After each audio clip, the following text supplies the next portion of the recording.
বাহ বাহ বাহ, উনি বললেন না আপনারা সবাই একমত, সবাই একমত তো? আমি বলছি আমি আপনাদের সাথে একমত না। ফেরেশতাদের দেখা যায়, ফেরেশতারা একটু শুনে নিন, ফেরেশতারা না নারী না পুরুষ, না খাওয়া দাওয়া করেন, না তাদের সংসার আছে, তারা একটা আলাদা সিস্টেম তাদের তৈরি আল্লাহ। সেটা হলো আল্লাহর নবীর নূর থেকে। আমি পরে যদি সুযোগ হয় ইলাস্ট্রেশন করে দেব। এই জন্য ফেরেশতারা কিসের তৈরি? নূরের তৈরি। Good good. তাই ফেরেশতা নূরের তৈরি। এখানে যারা আসবেন আপনি তাদের চেহারা দেখতে পাবেন না। কেন? যেহেতু তারা নূরের, এখানে আমার মতো সূরাতে তাদের পাবেন না। এখন প্রশ্ন হলো ফেরেশতারা আসে আপনি দেখতে পান কিনা? আমি আপনাকে দেখিয়ে দিচ্ছি পাওয়া যায় কিনা। ভালো করে ওয়াজটা শুনে নিন এ পাড়ার ছেলেরা।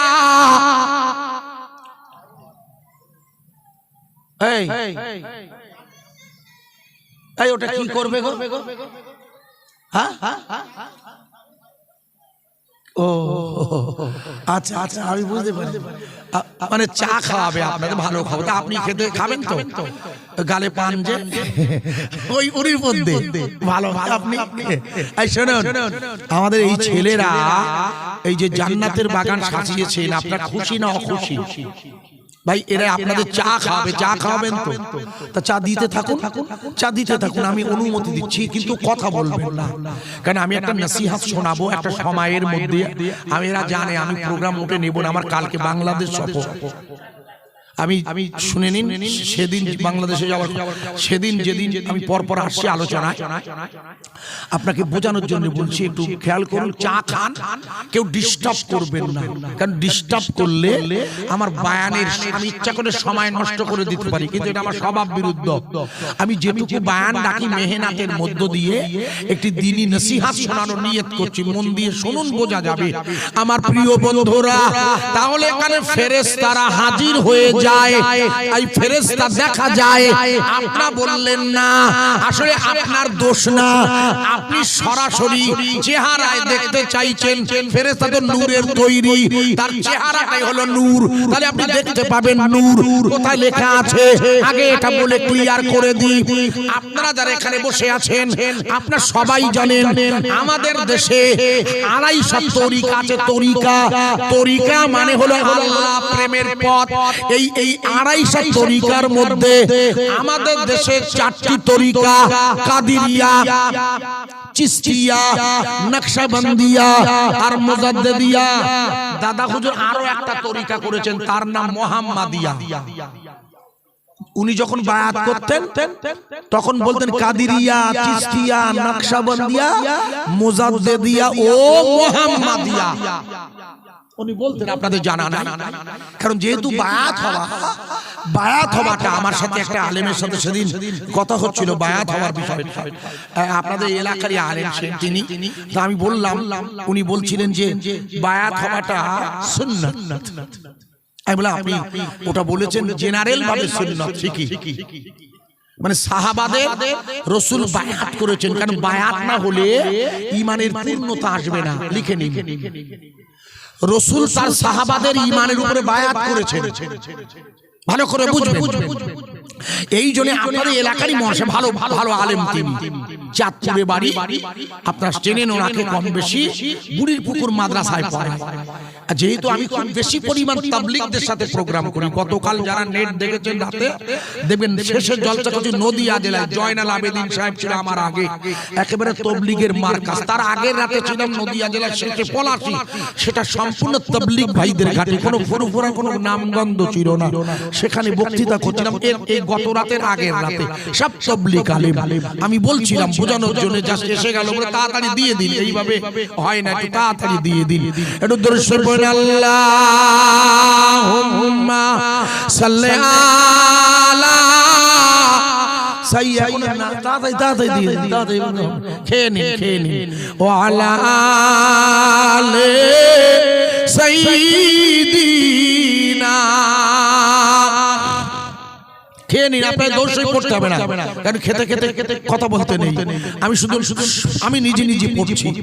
যাহার লাগে কান্দে রে মন, যাহার লাগে কান্দে রে মন, তিনি মদিনা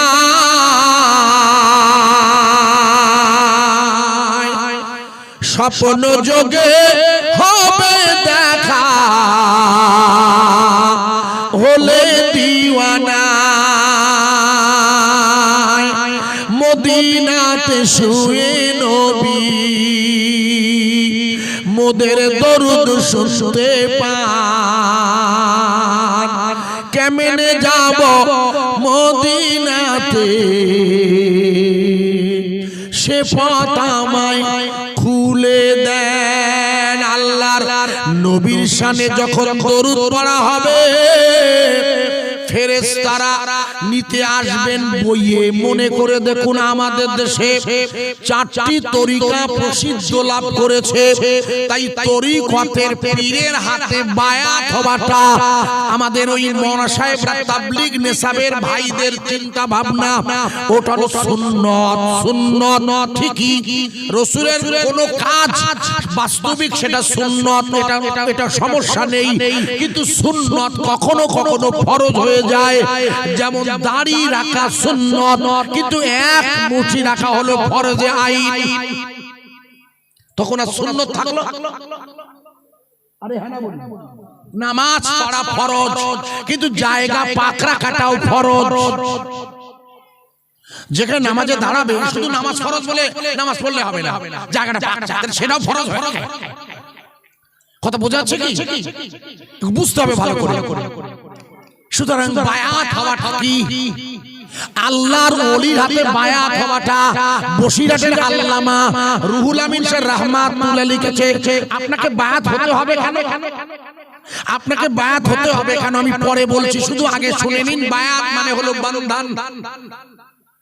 বন্ধন আপনার জীবনে, বন্ধন মানে গাঁট বন্ধন করা হয়। গাঁট যেমন মেয়ের সাথে ছেলের বিয়ে দিয়ে দেখবেন বিদায়ের সময় মা আর বাপ জামাইয়ের হাতে তুলে দিয়ে বলে, বাবা আমি আমার মেয়েটাকে তোমার সাথে বন্ধন বাঁধিয়ে দিলাম, মৃত্যু পর্যন্ত এর দেখভালের দায়িত্ব তোমার। এটাই হলো বন্ধন বলে, এটাই বলা হয় গাঁট বাঁধা। ঠিক তেমনি বায়াত মানে হলো সম্পর্ক স্থাপন করা। তাই বসিরহাটের আল্লামা রুহুল আমিন শাহ রাহমাতুল্লাহ লিখে দিয়েছে, ভাই ওলিদের হাতে হাত দিয়ে বায়াত হওয়াটা হুজুর লিখেছেন ওয়াজিব। ওয়াজিব, ওয়াজিবের হুকুমটা কি? আসলে ওয়াজিবের হুকুমটা ফরজের হুকুম। যেমন বেতেরের নামাজ ওয়াজিব। বেতেরের নামাজটা কি? ওয়াজিব না। যদি কারোর কাজা হয় ঘুমের কারণে, এশার নামাজ পড়ে তাহাজ্জুদের জন্য অনেকে রেখে দেয় বেতের, এটা যদি কাজা হয়ে যায় পরের দিন আদায় করে দিতে হয়। তার মানে ফরজ যেমন আদায় করতে হয় কাজা হলে, ওয়াজিবও আদায় করে দিতে হয়। এই জন্য ফরজ আর ওয়াজিবের হুকুম আসলে একই। ভালো করে শুনবেন। তাহলে বসিরহাটের আল্লামা লিখেছেন, পীরের হাতে হাত দিয়ে বায়াত হওয়াটা ওয়াজিব, আসলে ফরজ। মেজলা হুজুর কেবলা লিখেছেন ফুরফুরা শরীফের, মেজলা হুজুর কেবলা লিখেছেন ফরজে আইন। বড় পীর আব্দুল কাদের জিলানী, উনি তার কিতাবের নাম সিররুল আসরার, মুখস্থ করে নিন, সিররুল আসরার। এই কিতাবে পীরের হাতে হাত দিয়ে বায়াত হওয়াটাকে ফরজ বলে দিয়েছে। ফরজ ভাই কি জন্য বায়াত হতে হবে সেটা আমি পরে আসছি। তার আগে যে জায়গায় রাখছিলাম, যখন আপনি বায়াত হবেন রুমাল ফেলে দিয়ে কিংবা হাতে হাতে, আপনার পীর সাহেব আপনাকে প্রথমেই দেখবেন দরুদ শরীফের সবক দেবে, ওটা চিশতিয়া আর কাদিরিয়া তরিকায়, নকশবন্দিয়া নয়। এই কাদিরিয়া আর চিশতিয়া তরিকায় যখন দরুদ শরীফ দেবে, ফুরফুরা শরীফের কোন পীরজাদা ভাই যার হাতে আপনি বায়াত হবেন, তবে শর্ত হলো যার কাছে বায়াত হতে হবে আর দুটো গুণ থাকতে হবে, সেটা আপনাকে যাচাই করে নিতে হবে। দুটো গুণ থাকতে হবে, সে গুণ দুটো বলছি আমি পরে। আগে যেটা রাখছিলাম ফেরেশতা, ওটা আগে বুঝে ও লোক যাবে বোধহয়। ও সবার সঙ্গে আজ ভালোই, তাহলে আমাদের বাস খুলতে হবে না। আমার ভাইয়েরা, আপনাকে যেটা বলছিলাম ভালো করে শুনে নিন ভাই। দেখবেন আপনারা ফুরফুরায় গেলে আমার ভাই আবু বকর সাহেবের সাথে বা গাড়িতে করে বায়াতের পর একটা বই দেয়, ওই বইয়ে দেখবেন লেখা আছে প্রথমেই আপনি এশার নামাজের পরে বা মাগরিবের নামাজের পরে 100 বার করে চিশতিয়া তরিকার দরুদ শরীফ পড়বেন। লেখা আছে না নেই? পড়েন না মনে মনে নেই? আছে। ওই দরুদ শরীফ পড়তে গেলে আপনাকে মুরাকাবা করতে হবে। মুরাকাবা মানে হলো ধ্যান। যখন আপনি মুরাকাবা করবেন চোখ বুজিয়ে দরুদ শরীফ পড়বেন, দেখবেন আপনার সামনে অসংখ্য সবুজ বর্ণের নূর এসে হাজির হয়েছে। এই সবুজ বর্ণের নূর আপনি যখন দেখবেন বুঝতে পারবেন ফেরেশতা হাজির হয়ে গেছে। একবার জোরে বলা যাবে না? আপনার চোখ বলো বন্ধ, চোখ খোলা নেই। আপনি তো মুরাকাবা করছেন, দরুদ শরীফের মুরাকাবা বলে দিয়েছে ফুরফুরা। আপনারা করেন না তাই, আপনার দোষ না, করেন না তাই যায় না। যখন চোখ বন্ধ করবেন অসংখ্য নূর দেখবেন সবুজ বর্ণের। কোন বর্ণের? সবুজ বর্ণের। সবুজ বর্ণের নূর কেন? সবুজ বর্ণের নূর এই জন্য আপনাদের আবার আমার খাটতে হবে, একটু খেটে দিচ্ছি। আল্লাহর নবীকে নিয়ে মা খাদিজাতুল কুবরা, আপনারা মনে করেন আল্লাহর রাসূলকে নিয়ে বসে যান ভাই, মা বসে যান। মা হালিমাতুজ জোহরা, মা খাদিজাতুল কুবরা রাসূলের সাথে বিয়ে হয়েছিল মনে করে দেখুন। আর আল্লাহর নবীকে নিয়ে মা হালিমাতুস সাউদিয়া যখন তয়েফে যাচ্ছিলেন, রাসূলকে নিয়েছেন, নিয়ে মক্কায় রাতের বেলা তাঁবুতে আরাম করছে। মা হালিমা রাতের বেলা ঘুমিয়েছে। আল্লাহর রাসূল শিশু মুহাম্মদকে কাছে নিয়ে হঠাৎ উনি ঘুমের ঘোরে, যেই ওনার জ্ঞান ফিরেছে মানে ঘুম ভেঙে গেছে, উনি তাকিয়ে দেখে ওনার মাথার কাছে সবুজ বর্ণের পোশাক পরা একটা লোক দাঁড়িয়ে। মা হালিমা ওনার স্বামীকে ঘুম ভাঙিয়ে দিয়েছে। ওনার স্বামী হলো ওনার সাথে ছিলেন, কারণ সঙ্গে ওনার ছেলে ছিল। ছেলেটার নাম হলো আব্দুল্লাহ, যিনি রাসূলের দুধ ভাই হয়েছিলেন। সঙ্গে উনি ছিলেন ওনার স্বামী। তা স্বামীকে ঘুম থেকে জাগিয়ে বলছে, এই দেখো ওই দেখো একটা লোক দাঁড়িয়ে আছে, দেখো। হযরতে মা হালিমা সাউদিয়ার স্বামী বলছেন, তুমি চিন্তা করছো কেন? ওটা লোক না, তুমি ঘাবড়াচ্ছ কেন? তুমি জানো না তাওরীতে লেখা আছে এই ছেলেটা শেষ জামানার নবী হবে। একটু জোরে বলে। হযরত মা হালিমা বলছে, তুমি ঠিক বলেছো, নবী হবে কিনা জানি, আমি মেয়ে ছেলে, তবে আমি যেটা দেখেছি, যখন ওই ছেলেটির ঘরে আমি ঢুকলাম, দেখলাম ও একটা জান্নাতি সাদা তোয়ালিতে ঢাকা। রাসূল পাকের ঘরে মা হালিমা ঢুকে দেখলে আল্লাহর নবী সাদা জান্নাতি তোয়ালিতে ঢাকা, আর রাসূলের শরীর দিয়ে একটি সুগন্ধ বার হচ্ছে।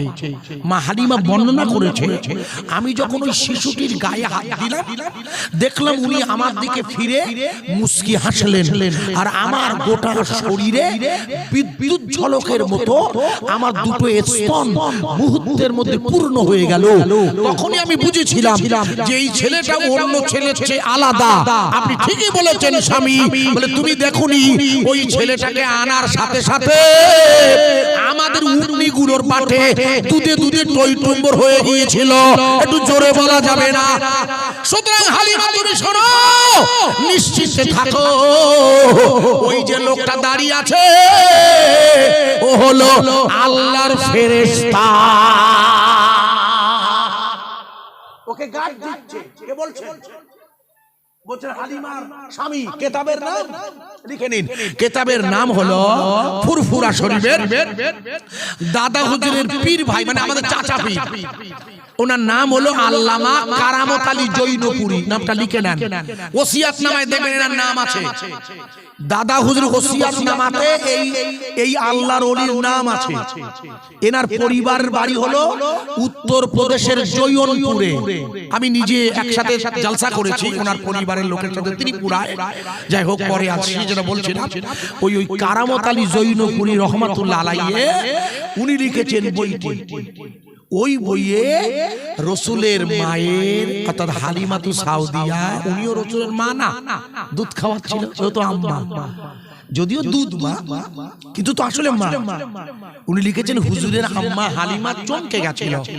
কি দেখলেন? যখন একটা লোক দেখলেন সবুজ বর্ণের, এর থেকে ঐতিহাসিকরা সিদ্ধান্ত নিয়েছে যখন কেউ আল্লাহ রহম করে তার সাথে ফেরেশতার সাক্ষাৎ হয়, আর ফেরেশতাদের সাক্ষাৎ হয় লাইলাতুল কদরের রাতে। সূরা কদরে লেখা আছে তানাজ্জালুল মালাইকাতু ওয়ার রূহ ফিহা বিইজনি রাব্বিহিম মিন কুল্লি আমর সালামুন হিয়া হাত্তা মাতলাইল ফজর।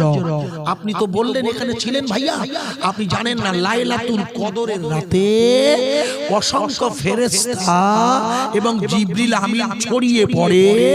ওই লাইলাতুল কদরের রাতে যিনি ইবাদতে দাঁড়ান তার সাথে সালাম দেয়। সালাম বসিরাটে আল্লামা লিখেছে লক্ষণ হলো তুমি যখন লাইলাতুল কদরে দাঁড়িয়ে নামাজে থাকবে, কেন ওই সময় কিন্তু অল্প আলো রাখতে হয় ঘরে, জানা আছে তো? আলো একটু অল্প রাখতে জানা নেই? অল্প আলো ইবাদত করতে, মসজিদে না। আশ্চর্য, লাইলাতুল কদরের নামাজ পড়তে বাড়িতে, মসজিদে তো ভিড় ভাট্টা হয়, মসজিদে তো জ্যাম জট হয়ে যায়। এ তো নফল নামাজ, এটা বাড়িতে পড়বেন।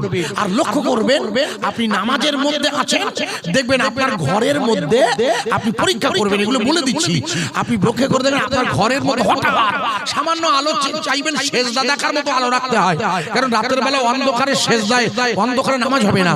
ন্যূনতম সেজদাতে দেখা যায় এমন ভাবে আলোর রশ্মির ব্যবস্থা আগে থেকে করে রাখতে হয়। আপনি পরীক্ষা করে দেখবেন আপনি নামাজে আছেন, আপনার ঘরের মধ্যে হাওয়া আইছে, হঠাৎ একটা হাওয়া, এবং আপনার পশম দেখবেন খারাপ হয়ে গেছে, এবং আপনার শরীরে একটা অনুভূতি ফেরেশতা সালাম দিয়েছে। একবার জোরে বলো, একটু জোরে বলুন নারায়ে তাকবীর দিয়েছেন ভাই। ভাই অন্তর থেকে দিয়েছেন তো, এটা কমার্শিয়াল জানা না হয়। কমার্শিয়াল মানে, কমার্শিয়াল মানে বুঝেছেন? কমার্শিয়াল মানে দিলে হয়তো আমি ভালো বলবো, নাকে বকবো না, ভুল বুঝবেন না। আমি ওর ঘোর বিরোধী। আমি চাই আমার জবান, আমার ইবাদত, আমি এখানে আমি বায়ান করছি নিঃসন্দেহে, আমি হাদিয়া নিয়ে থাকি নিঃসন্দেহে, যেহেতু এটা আমার কাজ। আপনাদের দেওয়া হাদিয়ায় আমরা আমাদের পারিবারিক সব নির্ভর করাই, সুতরাং হাদিয়াটা নেওয়া আমার জন্য ওয়াজ নসিহতের কারণে, কিন্তু বায়ানটা রাখি ইখলাসের সাথে। খোদার কসম বলছি, সাক্ষী মালিক থাকছে, বায়ান রেখেছে আল্লাহর ভালোবাসায়, রাসূলের প্রেমে। তাই আমার হাফেজ সাহেব জি মন চেয়েছে আল্লাহ তার জবান দিয়ে আল্লাহর নামের ধ্বনি বার করে নিয়েছে। সবাই মিলে একদিকে গোঠরা আর একদিকে ঘোনা, চারপাশে হলো মটনিয়া, চারিদিকে গ্রামে গ্রামে আপনজনেরা ভরা। আওয়াজ দিয়ে বলবেন তো নারায়ে তাকবীর। আর একটু জোরে হবে না ইনশাআল্লাহ? একটু জোরে হবে না ইনশাআল্লাহ? আশা করা যায় একটু আওয়াজ জোরে দেওয়া যায় যদি মন চায়। সবাই মিলে একটু আওয়াজ দিয়ে বলবেন তো আমার সাথে নারায়ে তাকবীর। ভাই এটা গোটরা তো, ভাই গোটরা তো, আমি যদি ঘোনা বলি দোষ আছে? শোন না খোকা, আমি কেন বলছি শোনো না ভাই, আমি ওয়াজ করতে গেছি বাদুড়িয়া থানা, আজকেও যাবো মলেয়াপুরে, জানে ভাই বলছে একটু আগে ছাড়ার জন্য। তো বাদুড়িয়া থানা একটা গ্রামে জলসা করতে গিয়ে, নাম বলবো না, শুধু গ্রামটা বাড়িওয়ালা সব ওয়াজ করে মোনাজাত করছে, আয় আল্লাহ গোটা গ্রামবাসীর কবরে, এটা আমরা সব আলেমেরা করে থাকি, আল্লাহ গোটা গ্রামবাসীর কবরে সওয়াবটা পৌঁছে দেবেন। বাড়িওয়ালা বলছে নিয়ে আলাম আপনার, আর সওয়াব দিচ্ছেন গোটা গ্রামবাসী, জান আপনি জান। জানাবে জানমানে কি বুঝেছেন? আমার চলে যেতে বললো, ও ভাবছিল পয়সার জন্য আইজুদ দাঁড়াবে। তুই একটা জালসায় টাকা দিবি না, আল্লাহ ওটা অন্য জায়গা দিয়ে আমার রুজি ভরিয়ে দেবে, এটাই সিস্টেম। আমি গাড়িতে উঠে আমার ড্রাইভারের গাড়ি ছাড়িয়ে ছেড়ে দাও, বলছে হুজুর হাদিয়া দিয়েছেন, তুমি জানো তো আমি কথা বলি না, গাড়ি স্টার্ট দাও। পরে আমাকে ফোন করে বলছে হুজুর আমার অন্যায় হয়ে গেছে, আমার অন্যায় হয়ে গেছে, টাকা তুই রাখবে যা। আমি দোয়া করেছি আল্লাহর জন্য, গোটা গ্রামবাসী তুই দাওয়াত তাতে কি হয়েছে, তোর মা বাপকে তো আর বাদ রাখি না, আমার কথা বোঝা যায়। সেইখানে ভয় পুড়িয়ে সেইখানে আমি জিজ্ঞেস করি গোটা গ্রামে দেওয়া যাবে কিনা। আমি একটু আওয়াজ দেব, সবাই মিলে যেন ফাঁকি দেবেন না। ঘোনা গোঠরা, যেহেতু আমাদের গোলাম মানুষ, আমি একসাথে ওয়াজ করেছি ওনার আব্বার সাথে। আরে আমি কি আজকে ওয়াজ করছি? আমি আজকে ওয়াজ করছি, আশ্চর্য 38 বছর হয়ে গেছে আমাদের রিটায়ার কথা। পিয়ার আলী সাহেব আমার খুব উপকার করেছিলেন, ওয়াজের খোঁজ নিয়ে দেখবেন। আমি তো ইংরেজি বাংলা অনার্স এনে ও লোকে ইতিহাসে ভালো শিক্ষক, ভালো মাস্টার ছিল, খুব ভালো জ্ঞান ছিল। এখন অসুস্থ বয়স হয়ে গেছে অবশ্য, সিস্টেম যেটা হয় আল্লাহু আকবার। আমি ওনার কাছে খুব ঋণী, অন্তত আমার প্রচুর বই দিয়েছেন। মাঝে মাঝে কখনো কখনো ওদের এই জায়গায় দাওয়াতে চলো যাই, কথা বলতে শিখতে গেলে ওস্তাদ লাগে। আল্লাহ পাকের শুকরিয়া আদায় করছি আজ আপনারা এসেছেন এমন একটা জায়গায় যেখানে আমার হযরতে ভাই আলাদ মাওলানা আবু বকর সাহেবের বাড়ি, ওনার পরিবারের লোকেরা আমার হুজুর মানে পিতৃপতি, বিশেষ করে গোলাম মাওলানা সাহেব যে আব্বা জান একজন বড় বুজুর্গ আল্লাহর ওলি ছিলেন, খেয়াল রাখবেন উনি বড় আল্লাহর ওলি। কিন্তু কারণ বসিরাট হুজুরের সোহবতে যারা ইখলাসের সাথে এসেছে তারা আল্লাহর ওলি হয়ে গেছে। একবার জোরে বলো, আরো জোরে বলতে পারেন না? সেই নারায়ে তাকবীর দেবেন, আওয়াজ দিয়ে বলবো নারায়ে তাকবীর। ফুরফুরা শরীফ, খবরদার ফুরফুরা এস্টাবলিশ ছাড়বেন না, যে কদিন হাত রাখেন। কারণ দাদা হুজুর হচ্ছে জামানার মুজাদ্দিদ শুধু নয়, দাদা হুজুর হচ্ছেন গোটা এশিয়া মহাদেশের সবচেয়ে সেরা বুজুর্গ। তার কোন ছেলের কারণে, নাতির কারণে আপনার ফুরফুরার কোন পীরজাদার সাথে আপনার খারাপ হতে পারে। আরে বাবা একাধিক পীরজাদা, একটা পীরজাদার কথা আপনার না লাগতে পারে, ভালো হতে পারে, ওটা হতেই পারে। বড় হুজুর, হুজুর, ছোট হুজুর, এরা প্রত্যেকে আল্লাহর বুজুর্গ ওলি এবং জিন্দা। খবরদার কেউ এই জন্য কেউ যে ফুরফুরাকে যতটা হাত রাখবেন, মনে মনে নয়, মুখে মুখে নয়। এখন দেখবেন আমরা কমার্শিয়াল ফুরফুরা ব্যবহার করি, ফুরফুরা করি, তাই না, বসিয়াট করি, কিন্তু নিজের সাথে আমি বিশ্বাস করি না ওই স্বার্থটা। আমি বিশ্বাস করি মুজাদ্দিদে জামান হলো আমাদের দেশের সেরা আল্লাহ ওলি এবং বুজুর্গ। এই জন্য সবাই মিলে একবার বলবেন তো ফুরফুরা শরীফ, ফুরফুরা শরীফ, মাওলানাবাদ দরবার শরীফ, মাওলানাবাদ দরবার শরীফ, আহলে সুন্নাতুল জামাত। নারায়ে তাকবীর, মহব্বতের সাথে লা ইলাহা ইল্লাল্লাহ, ইল্লাল্লাহ। আরো জোরে লা ইলাহা ইল্লাল্লাহ মুহাম্মাদুর রাসূলুল্লাহ। নবী গেলেন তয়েফে, নবী গেলেন তয়েফে, পাথর মারে কাফেরে, এই রক্তের ধারায় পা দুখানি রাঙা হয়ে যায়। নবী গেলেন তয়েফে, পাথর মারে কাফেরে, এই রক্তের ধারায় পা দুখানি রাঙা হয়ে যায়। আঘাত সয় নবী আমার, আঘাত সয় নবী আমার, আল্লাহর কাছে কয় মাফ করে দাও ওগো আল্লাহ, অবুঝেরা চেনে না আমায়। লা ইলাহা ইল্লাল্লাহ, ইলাহা ইল্লাল্লাহ, লা ইলাহা ইল্লাল্লাহ মুহাম্মাদুর রাসূলুল্লাহ সাল্লাল্লাহু আলাইহি ওয়াসাল্লাম। হাসবি রাব্বি,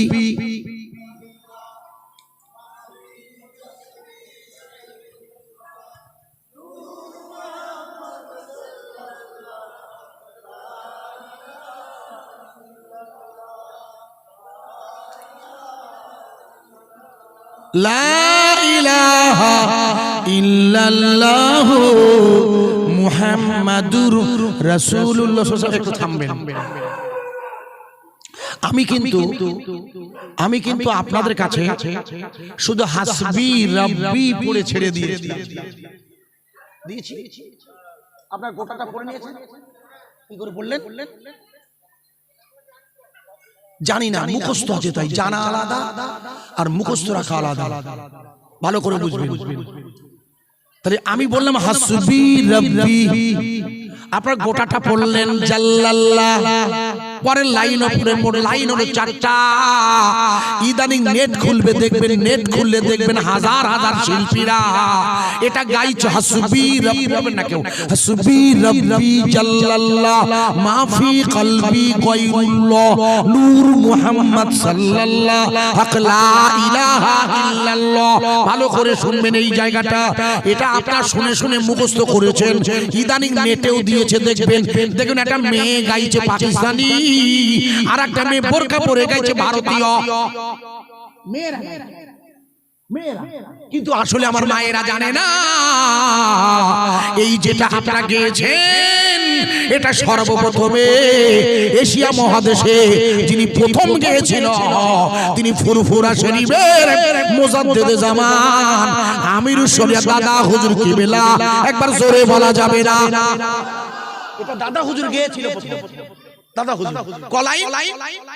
এখন কতটা? এখন নেটে খুলে দেখবেন, নেটে আছে না?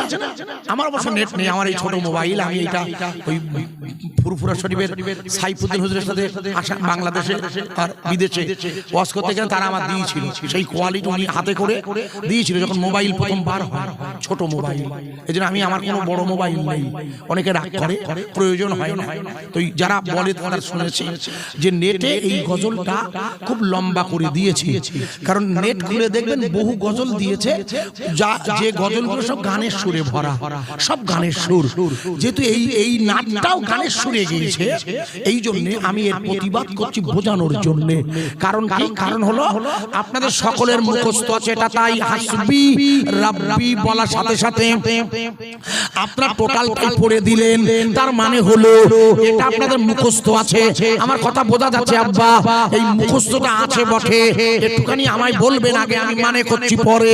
বলতে পারেন মুখস্থ ছিল আপনার যেটা যেখান থেকে ছিল সেই জায়গাটার নাম কি, অর্থাৎ যে জায়গায় আপনার মুখস্থটা রাখা আছে ওই জায়গাটার নাম, ওই জায়গাটার নাম হলো কলব। ভালো করে বুঝবেন। এই জন্য আমাদের নিয়ত আছে আমি আমার কলবের দিকে মুতাওয়াজ্জা, আমার কলব জনাব পীর সাহেবের কলবের ওসিলায় আল্লাহ তাআলা আরশে মুআল্লায় আরে কালিমুল্লাহ হুজুর কিবলা ওমর সিদ্দিকী ভাইরা যারাই আসেন বসিরাটের দরবারে অথবা ইসলের সবে ফুরফুরায়, ওনারা যখন জিকির করান তখন আপনাদেরকে এই নিয়ত পড়ান আমি আমার কলবের দিকে মুতাওয়াজ্জা, আমার কলব জনাব পীর সাহেবের কলবের ওসিলাতে। আমি আর লম্বা করছি না। তাই প্রথম শর্ত হলো আমি আমার কলবের দিকে মুতাওয়াজ্জা, আমার কলব জনাব পীর সাহেবের কলবের দিকে। তার মানে আপনাকে এখানে পীর সাহেব লাগবে, তারপরে দাদা হুজুর, তারপর নবী পাক পড়ে। কথা বুঝবেন ভালো করে, এই নিয়তটা তো বোঝাচ্ছি। আমি আমার কলবটা কোথায় লক্ষ্য করুন। আপনারা যখন নামাজে দাঁড়ান, আমিও দাঁড়াইছি, ইন্নী ওয়াজ্জাহতু ওয়াজহিয়া লিল্লাযী ফাতারাস সামাওয়াতি ওয়াল আরদা হানিফাও ওয়া মা আনা মিনাল মুশরিকিন। এটা নামাজের পাঠে দাঁড়িয়ে পড়তে কোরআনের আয়াত ইব্রাহিম নবী শিখিয়েছিল। নিশ্চয়ই আমি আমার চেহারাটা তাওয়াজ্জা কাবামুখী করছি। ইন্নী ওয়াজ্জাহ মানে চেহারা, আমার চেহারাটা কাবার দিকে ফিরিয়ে ঠিক তেমনি আমি আমার কলবের দিকে, আমার কলবটা হলো বসিরাটের আল্লামা রুহুল আমিন শালিকে দিয়েছে বাম স্তনে দুই আঙ্গুল নিচে একটা লতিফা আছে 21 গ্রাম ওজন গোশত। এজা মুদগাতান জাসাদান, তোমাদের শরীরে এক টুকরা গোশ আছে। আলা ইন্না ওয়াহিয়াল কলব, মনে রাখো সেটা হলো তোমাদের কলব। ওটা যদি পাক থাকে তাহলে তুমি পাক। এর মানে হলো আপনাকে ঈমান আনতে হবে, আপনাকে ঈমান আনতে কলবে। তার মানে আপনার কলব বলবে আল্লাহ, আপনার কলব বলবে আল্লাহ।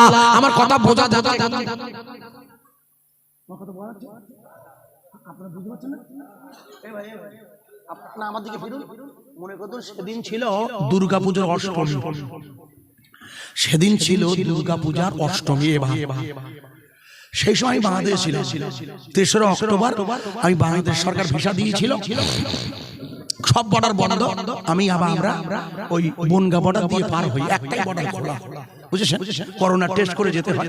যাও তো ভাই, এই সেই সময় মনে করতে সেদিন অষ্টমীর দিন, ভালো করে বুঝবেন, জায়গাটার নাম বাংলাদেশের কুমিল্লা।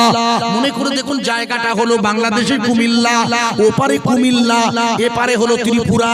আল্লাহর কসম বলছি, একাধিকবার মোবাইলে আমার দেখবেন কল লিস্ট ত্রিপুরার ফোন। আমার একটি প্রোগ্রাম চাইছে, বারবার একটাই দিয়েছি, এই মাসেই আছে ভাইয়া, ভুল বুঝবেন না। ত্রিপুরাটা হলো চারিদিক দিয়ে বাংলাদেশ ঢেকে রেখেছে, পেটের মধ্যটা বাংলাদেশ, প্লেনে ছাড়া যাওয়া যায় না। মনে করে দেখুন, এই কুমিল্লাতে কে বা কারা দুর্গা পূজার মণ্ডপে আল্লাহর কোরআনুল কারীম রেখে দিয়েছিল, এটা আপনারা এতদিনে শুনে ফেলেছেন। আমি আপনাদের জিজ্ঞেস করছি, এই যে আল্লাহর কোরআন ওরা দুর্গা পূজার প্যান্ডেলে রেখে দিয়েছিল, যে বা যারাই রাখুক না কেন, তাদের উদ্দেশ্য ভালো না। যিনি রাখেন কোরআনটা, তার উদ্দেশ্য কি ভালো? না, পুজো হচ্ছে দুর্গা দেবী, হিন্দু ধর্মের নিয়মে তারা করবে, হাজারবার করবে, কিন্তু আমার কোরআন যখন সেখানে দেবে, বুঝতে উদ্দেশ্য ভালো না। ভালো করে বুঝবেন ভাই। আমি আপনাদের জিজ্ঞাসা করছি, গোঠরার ভাই সব অথবা ঘোনা, একটুখানি ভালো করে মনে করে দেখুন তো, যদি এই কোরআনুল কারীমটা যুক্তির খাতিরে বলছি, কেউ যদি ওকে রেখেও দিয়ে থাকে, তার উদ্দেশ্য কি আল্লাহ জানে, কিন্তু এর দ্বারা কি বাস্তবিক আল্লাহর কোরআনের কোনো বেইজ্জতি হবে? আরে হ্যাঁ না বলুন, না হতে পারে না, পারে না। কেন কেন হবে না? কারণ শুনুন, কারণটা কি? কারণ হলো, বুঝবেন ভালো করে, কারণ হলো, লক্ষ্য করে শুনে নিন ভাই। মোট কেতাব কটা? 104 খানা, 4টি হলো বড় কেতাব। কটা?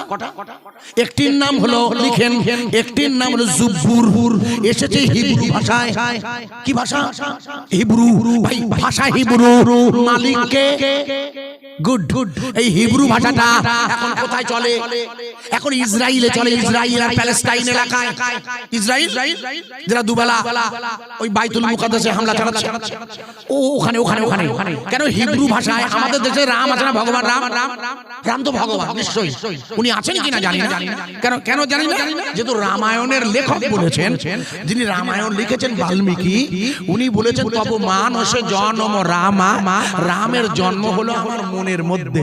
বাল্মীকি মুনি লিখেছে, বাবা আমি না, বুঝলেন? আমি তো 2 সাবজেক্টে এমএ পাস, অনার্স এমএ। আপনাদের ওই শাহিদ আমিনে জিজ্ঞেস করে দেখবেন, ডন্ডিয়াটে স্কুলে যখন পরীক্ষা হয়েছিল, খোঁজ নিয়ে দেখবেন, আমি ফার্স্ট হয়েছিলাম আরবি এমএ তে। আমার 2 সাবজেক্টে এমএ করা, আমি আরবি এমএ, আমার Bangla honours MA BA. Headmaster আমার বাড়ি গিয়েছিল, আল্লাহ জানেন, খোঁজ নিয়ে দেখবেন, ফার্স্ট হয়েছিল আমি। আমার বিএড ছিল, তার টাকা চেয়েছিল 70,000, খোঁজ নিয়ে দেখবেন। আমার আব্বা বলল টাকা দিয়ে হবে না, আমি চাকরি করি না, আপনারা জানেন, আমি আল্লাহর কাজ, এই দুটো নসিহত করি। শাহিদ আমিনে জিজ্ঞেস করে দেখলো, আব্বাও গিয়েছিল, খোঁজ নেবেন। উনি ওনাকে নিয়েছিল, আমি ফার্স্ট হয়েছিলাম, আমার বিএড ছিল, ওনার কারণ বিএড ছিল না, এমএ বিএড পড়ছিল ডন্ডিয়ান হাই স্কুলে। খোঁজ নিয়ে দেখবে, গল্প করছি না, আল্লাহ সাক্ষী, বাজে কথা বললে আল্লাহ ধরবে। আপনাকে শুধু বোঝাচ্ছি, বোঝানোর জন্য এত কষ্ট করে। কেন? এই জায়গাটা খেয়াল করেন, বোঝা যাবে, আশা করা যায়। আমি আপনাকে যে জায়গায় রাখছিলাম, মন দিয়ে বুঝবেন, তাহলে আপনি নিশ্চয়ই আমার সাথে একমত হবেন। আল্লাহ তাআলা যে ভাষা সৃষ্টি করেছে, ওই ভাষাই হিব্রু ভাষা। ওই রাম হলো হিব্রু ভাষা। রামটা হিব্রু, সমস্ত না, লিখে না। ওরা আজকে লম্বা কথা বলছে তো, এই জন্য শেখাচ্ছি। রাম হলো হিব্রু ভাষা। মনে করে দেখুন, মসজিদে বাবরির যেদিন রায় বেরিয়েছিল, মনে আছে আপনাদের? মনে নেই? যেদিন রায় বেরিয়েছিল, আপনাদের রায়টা আছে? কত থাকবে? 60,000 টাকা দাম। কত পাবেন? 60,000 টাকা থেকে কিনে নিন, ওই রায়টা পড়ে দেখবেন। যেদিন বাবরি রায় বেরিয়েছিল, প্রথম রায়টা দিয়েছিলেন যিনি, তার নাম বিচারপতি রঞ্জন গগৈ। তার বেঞ্চ, ওই রায়তে বিচারপতি বলেছিল, the mosque is established in 15th century. এর বাংলা মানে হলো, এই মসজিদটা তৈরি হয়েছে 1528 সালে। এটা মসজিদে বাবরি। কিন্তু যদি মোদি বারবার চাপ দিচ্ছে বলে বিশ্বাস এখানে রামের জন্ম। তাই ওটা মসজিদে বাবরির জায়গায় মন্দির হবার জন্য মামলার রায় দিয়ে দিলাম। আর যেদিন রায় দিয়েছিল ওই বিচারপতি জীবনই বেরিয়েছে বাজারে কিনে দেখবে। ওই বিচারপতি বলছে আমি ওই দিন মদ খেয়েছিলাম, এত মদ খেয়েছিলাম, এই কারণে খেয়েছিলাম, আমি অন্যায় করেছি। কথা বোঝা যাচ্ছে? আপনারা বুঝতে পারবেন না, কারণ ওয়াজ বুঝতে গেলেও মিনিমাম একটা পরিবেশ জানতে হয়। খুব ভালো করে বুঝবেন। তাহলে মসজিদের যেটা রাখছিলাম বোঝানোর জন্য, ভাই রাম হলো হিব্রু ভাষা, তাহলে জুব্বুর এসেছে হিব্রু ভাষায়, জুব্বুর। ভাই তারপরে কি? তারপরে তৌরাত মুসা নবীর কাছে ওটা এসেছে তিবিয়ানি ভাষায়, একসাথে। তারপরে ঈসা রুহুল্লাহ, যাকে নিয়ে গতকাল জন্মদিবস হলো খ্রিস্টানরা, এত বড় গাদা, ওরাই নিজের একটা বই বার করে দেখবেন বাজারে, জানেন বইটা? দেখুন বইটার নাম হলো জেসাস হাসকাম, এর বাংলা মানে যিশু আবার ফিরে আসবে। আপনারা সবাই জানেন খ্রিস্টানদের ধারণা হলো, ধারণা নয়, খ্রিস্টান বিশ্বাস করে যিশু মারা গেছে, মানে যিশু মানে যিশু খ্রিস্ট। ভাই যিশু খ্রিস্টকে আমরা বলি ঈসা রুহুল্লাহ। আমি আপনাদের কাছে জিজ্ঞেস করছি, সত্যিকারে যদি কেউ মারা যায়, মারা যাওয়ার পরে আর কি ফিরে আসে? এই বালক বনসারী কথা মনে হয়, বালক বনসারী, এই দেখো মনে হয় সেই সন্তান দল বালক বনসারী বাবা বলেছিল আমি মরে যাওয়ার পরে আবার বেশি আসবো। সে তখন সুভাষ চক্রবর্তী মন্ত্রী, সুভাষ চক্রবর্তী মন্ত্রী তখন ক্রীড়া মন্ত্রী। এরপর তো মহাজারা শালা মুড়ি গিয়ে 11 দিন হয়ে গেছে। ভক্তরা বলছে বাবা পায়খানা করি, পায়খানা করে চেপিছে কেটা শত পুষি গিয়ে, বুঝতেছেন বাবা বেশি আসবে। ওদের ধারণা কি যে নেতাজি সুভাষ চন্দ্র বোস এখনো বেশি আসবে। সন্তান দল, বুঝেন তো? দলটার নাম সন্তান দল। দেখবেন ময়লা করে এর সামনে গায়ে দেখবেন ওর নাম লেখা সন্তান দল। আপনারা খোঁজ রাখেন না। এই সন্তান দলের হেড হলো বালক ব্রহ্মচারী। বলো বলেছিল আমি মরি গিয়ে আবার বেশি উঠবো। সুভাষ চন্দ্র বলে শালা মরি গিয়েও শালা আসছে, ওরে টেনে এনে পুলিশ নিয়ে লাশ নিয়ে পুড়িয়ে দিয়েছিল। মনে করে দেখো, ভুল বুঝো না, মারা গেলে আর কেউ ফিরে আসে না। এই জন্য আপনাদের বোঝানোর জন্য বলছি, সুভাষ বাবু করে দিয়েছিলেন। আপনারা নিশ্চয়ই আমার সাথে একমত হবেন, ঈসা রুহুল্লাহ কি মারা গেছে? তার কবর আছে এখনো? আরে তার কবর দেওয়ার জায়গা রেডি, কবরের জায়গা রেডি না? আল্লাহ রাসূলের রওজা কোথায়? ওরে বাবা মদিনায়, পাগলা মায়ের ঘরে, জায়গাটা মদিনা। ওর আগে নাম ছিল ইয়াসরাব, এখন নাম হয়েছে মদিনাতুন নবী। আসলে ঘরটা মা আয়েশার, আপনি জানা নাই? আল্লাহর নবীর বিবি মা আয়েশা উরুতে মাথা হুজুরের, আল্লাহর নবীর বিবি আমার মা আয়েশা উরুতে মাথা। মা আয়েশাকে আল্লাহ রাসূল জিজ্ঞেস করছে, মা আয়েশা বলছে ইয়া রাসূলুল্লাহ, ইয়া হাবিবাল্লাহ, আপনার যখন মরণ হবে আপনার কবর মুবারক কোথায় হবে? আল্লাহর রাসূল বলে, আয়েশা শরীয়তের হুকুম হলো নবীরা যেখানে মারা যায় সেখানেই কবর হয়। মা আয়েশা তারপরে বলছি, ইয়া রাসূলুল্লাহ, আমি স্বপ্ন দেখেছি চারটি তারা স্টার আকাশ থেকে আমার বুকে এসে পড়েছে। আমি ব্যাপারটা বুঝতে পারছি না ইয়া রাসূলুল্লাহ। আল্লাহর হাবিব বলে, আয়েশা আমার লাল টুকটুকি হুমায়রা, একটু অপেক্ষা করো, জিবরিল ব্যাপারটা জানিয়ে না দিলে আমি বলতে পারবো না। জিবরিল এসে বলে, ইয়া রাসূলুল্লাহ, আপনার বিবি আয়েশা যে স্বপ্ন দেখেছে, ঠিক দেখেছে। আপনার বিবি মা আয়েশাকে বলে দিন ওই চারটি তারার প্রথম তারা হলেন আপনি রাসূলুল্লাহ। আপনার মরণ হবে আয়েশার ঘরে, আর ওখানেই আপনার কবর হবে। যেহেতু ওই ঘরে চারটার বেশি কবর হবে না। রাসূলের বিবি আমার আম্মা জানের ঘরে চারটেই কবর হবে, হয়েছে তাই। একটা হচ্ছে হযরতে রাসূলের পাক, 2 নম্বরটা হলো আল্লাহ রাসূল জিজ্ঞেস করছে, আয়েশা এইখানে এই জায়গা তো তোমার, এইখানে তুমি কাকে কবর দেবে? মা আয়েশা কাঁদছে, কেন? হুজুর পর্দা নেবে বলছে। ও এখনই পর্দা নেবে, এরপরই পর্দা নেবে। বলছে, আয়েশা এখানে তুমি আর কার কবর দেবে? বলছে, আমার আব্বা আবু বকর সিদ্দিক। কথা হলো। রাসূল বললে আমাকে আরেকটা জায়গা দাও। আপনাকে কেন? আমি তো একটা দিচ্ছি না, আর একটা জায়গা দেওয়া লাগবে, ওখানে আমার ভাই ঈসা রুহুল্লাহ ঘুমাবে। কি গাধা দেখেন এরা এত বোকা দেখুন। ওরা একটা বাজারে বই ছেড়েছে, বইটার নাম হলো জেসাস হাসকাম, এর বাংলা মানে হলো যিশু আবার ফিরে আসবে। মানুষ মরে গেলি ফেরে। এরা বলছে ফিরে আসবে, আবার বলছে মরে গেছে। উনি মরেননি, মরবে কেন এই পাগলা? মরলে আবার ফেরে।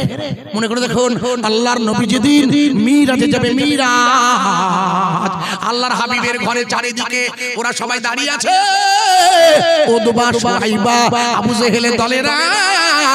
আর আল্লাহ বলে, রাসূল আপনি এক মুঠো মাটি নিন, ফাদশাইরাহুম ফাহুম লা ইউসিরুন, এটা পড়ে ছুঁড়ে দিন। ওটা আপনি ছুটছেন না, আমি আল্লাহ ছুটছি আমার কুদরতি হাতে। একটু জোরে বলে বলে বলে বলে ছুটছে কে? চিল্লা বলুন, আল্লাহ আল্লাহ। রাসূলুল্লাহ ছুটছে, কিন্তু কুদরতি হাতে।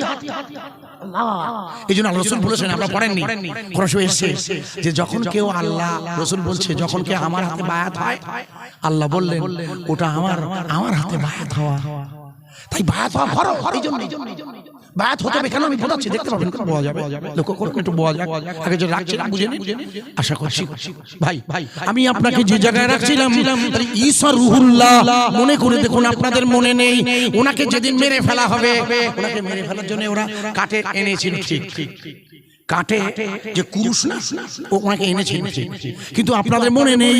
মনে করে দেখুন, ঈসা রুহুল্লাহকে ধরিয়ে দিয়েছিল কে? জানেন না, বাইবেলে লেখা আছে ঈসা রুহুল্লাহকে ধরিয়ে দিয়েছিল তার এক নম্বর শিষ্য, নাম হলো তার পিটার।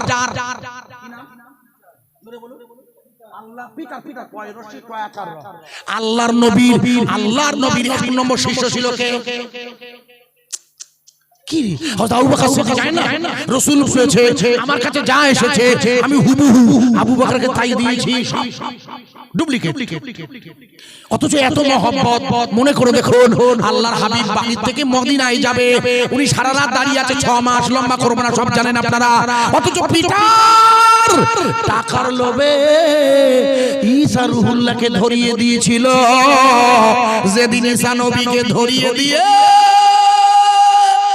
আল্লাহর নবী ঈসাকে ওরা ক্রুশবিদ্ধ, মানে ব্রেক ঠুকে ওরা রক্তাক্ত করে মেরে ফেলবে, আল্লাহ আকাশে মেঘ দিয়ে ওই জায়গাটা অন্ধকার করে দিয়েছিল।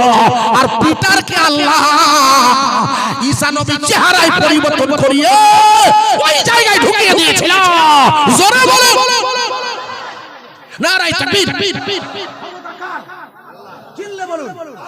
আরো জোরে বলুন, ক্ষমতা কার? এখানে বসিয়ে রেখেছে কে? রুজি রুজির মালিক কে? তাবারুক খাবে, তাবারুক খাবে আল্লাহ। দেখেন, আমি এটা ইচ্ছা করে করেছি, ওটা আমি ইচ্ছা করে করেছি, বুঝলে ছোট ভাই? আমি দেখছিলাম আপনার টানে টানে কি বলেন, দেখেন টানে টানে বলেছেন তাবারুক খাবে আল্লাহ। ঠিক বলেছেন, ভুল বলেন না, না ওটা ভুল না। না আমি বলেছি তাবারও খাবে কে? খাবে বলে নামাজ পড়বে কে? তাবারও খাবে কে? আল্লাহ। আল্লাহ খাওয়াবে নিশ্চয়ই। শোনেন, আপনার ভুল বলেননি, টানে টানে বললো। ব্যাখ্যা করে দিচ্ছি, ব্যাখ্যা করছি কেন শোনেন, এক মিনিট শোনেন। আমাদের সরকার এখন দুয়ারে সরকার হয়েছে না, একটা হ্যানা বলা রেশন কার্ডে চাল আসবে বাড়ি বাড়ি, ডিলার পাঠাবে কে? দিদিমণির লোক, ভুল বুঝবে না জানো ভাই। আমাদের খাদ্যমন্ত্রীর নাম কি? খাদ্যমন্ত্রীর নাম হলো মিস্টার রতিন ঘোষ, আগে ছিল জ্যোতিপ্রিয় মল্লিক। রতিন বাবুকে জিজ্ঞেস করেছে, স্যার এই রেশনের দুয়ারে দুয়ারে সরকার, ঘরে ঘরে চাল পৌঁছাবেন, ভালো খবর, কিন্তু কতদিন চলবে? বলছে এফসিআই এর গুদামে থাকবে যতদিন, এফসিআই মানে ফুড কর্পোরেশন অফ ইন্ডিয়া, ওই রঘুনাথপুরি বড় গুদাম আছে কোকা, ওখানে যতদিন থাকবে ততদিন। বলে স্যার ওখানে যখন না হবে দেব কেন? জমিনটা কার? জমিন হলো আল্লাহর। কিন্তু একদল বোকা, এরা বলে দিদিমণি খাওয়াচ্ছে, দিদিমণি খাওয়াচ্ছে, পাগলা। দিদিমণি প্রকল্প করেছে, আসল মালিক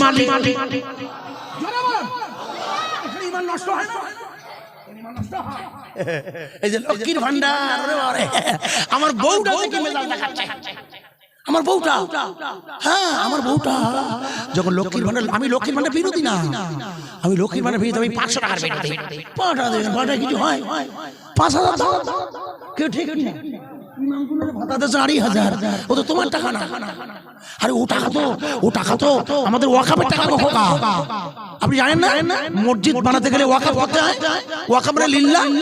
এই এরা কথা জানো না, যে মসজিদের বাড়িওয়ালা জমিওয়ালা আল্লাহর নামে না দেবে ওই মসজিদ নামাজ হবে না, জানো না? ও তো দুদিন পরে বলে আমার কাছে জায়গা, তখন মসজিদ হয়ে গিয়ে বলে আমার নামাজ হবে না। মসজিদ ওয়াকফ করতে হবে, আশ্চর্য যায় না মশলা? দেখে নেন, মসজিদ ওয়াকফ করতে হবে। আমার প্রিয় ভাইয়া, আমি আপনাকে যে জায়গায় রাখছিলাম ভালো করে বুঝবেন, আশা করা যায় মাথায় ঢুকবে। একটু ছোট্ট করে বলছিলাম, তাহলে ঈসা রুহুল্লাহ, লক্ষ্য করুন, মেঘ হয়েছে, মেঘ আল্লাহ করলেন কি? আল্লাহ মেঘকে এমন অন্ধকার করে দিলে, ভাই এই কদিন আগে একটা ঝড় আসবে বলল, নাম তার মনে করে দেখুন, সবাই জানে না,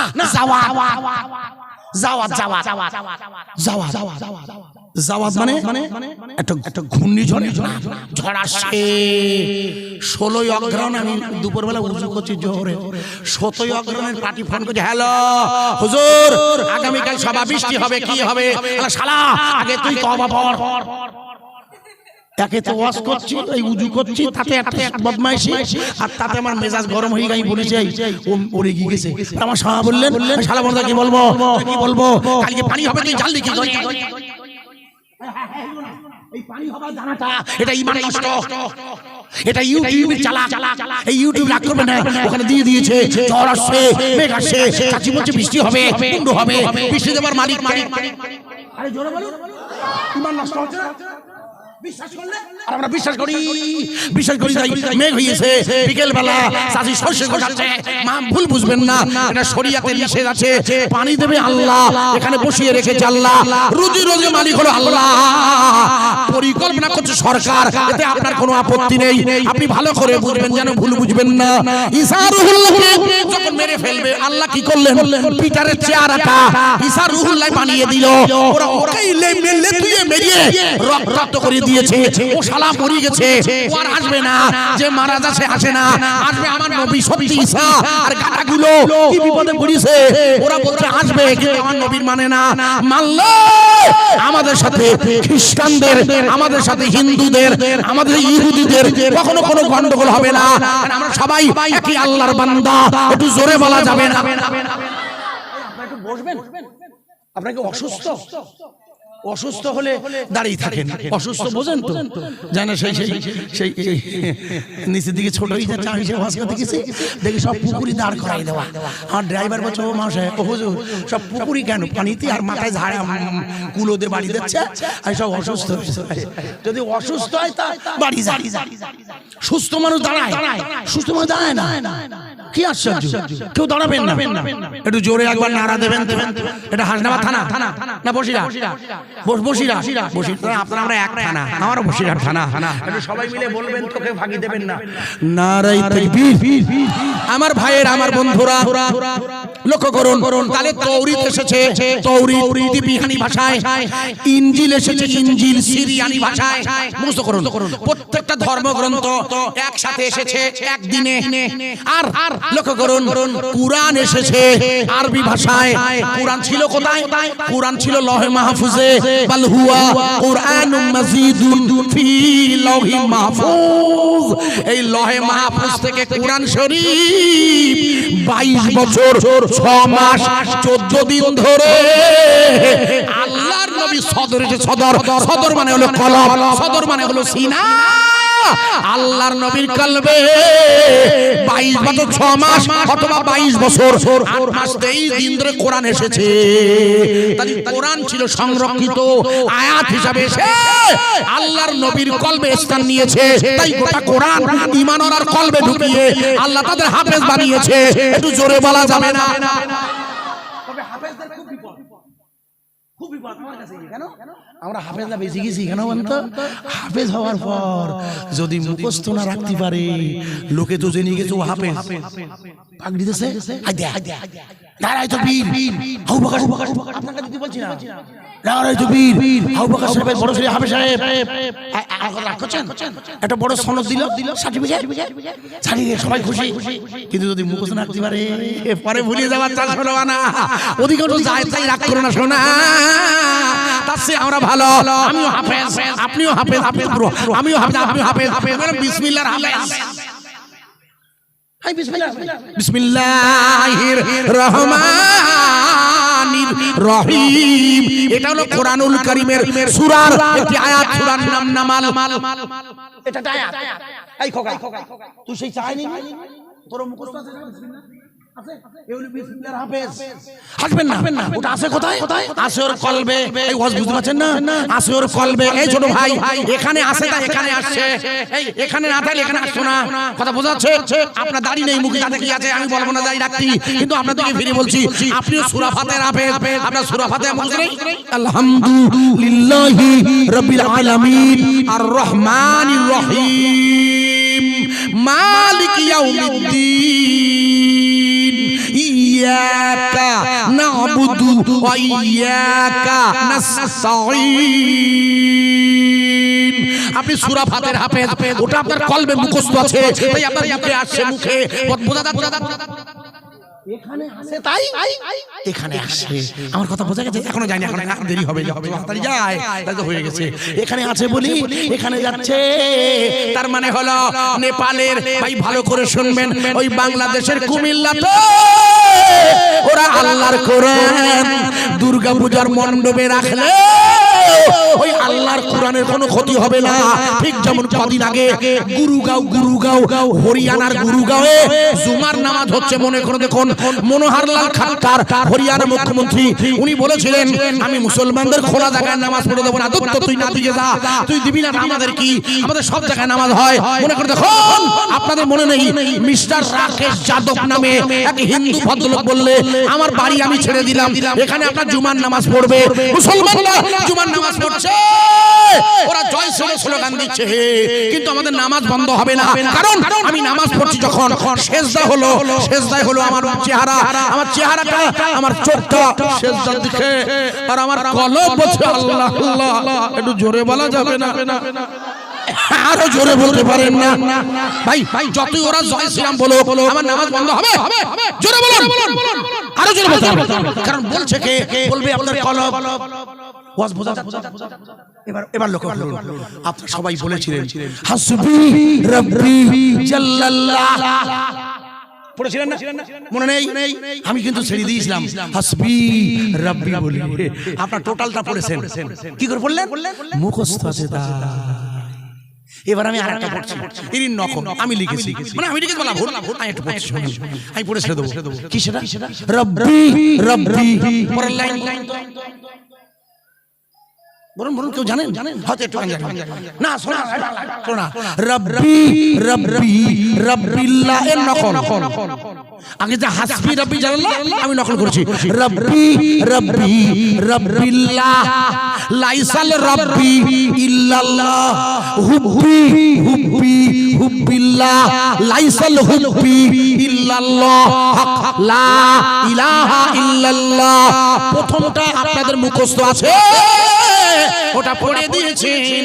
দ্বিতীয়টা মুখস্থ নেই বলে পড়তে পারলেন না, এই কারণে প্রথমটার মানে আগে শুনে নিন। হাসবি রাব্বি জাল্লাল্লাহ এর বাংলা মানে হলো সকল প্রশংসা ওই আল্লাহ, যে আল্লাহর মরণ হয় না।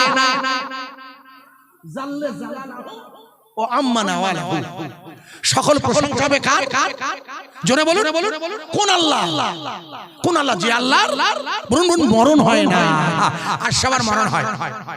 ভগবান শ্রীরাম মরে গেছে, শ্রীকৃষ্ণ ভগবান মরে গেছে, সব মরে যায়। কুল্লু মান আলাইহা ফান, আল্লাহু লা ইলাহা ইল্লা হুয়াল হাইয়ুল কাইয়ুম। আমার আল্লাহ সেই আল্লাহ যে আল্লাহর মরণ হয় না। একবার জোরে বলা যাবে না? আরেকটু জোরে বলতে পারো না? আপনি মনে করে দেখুন, আপনাদের মনে নেই প্রথমে ছিলেন না তারা।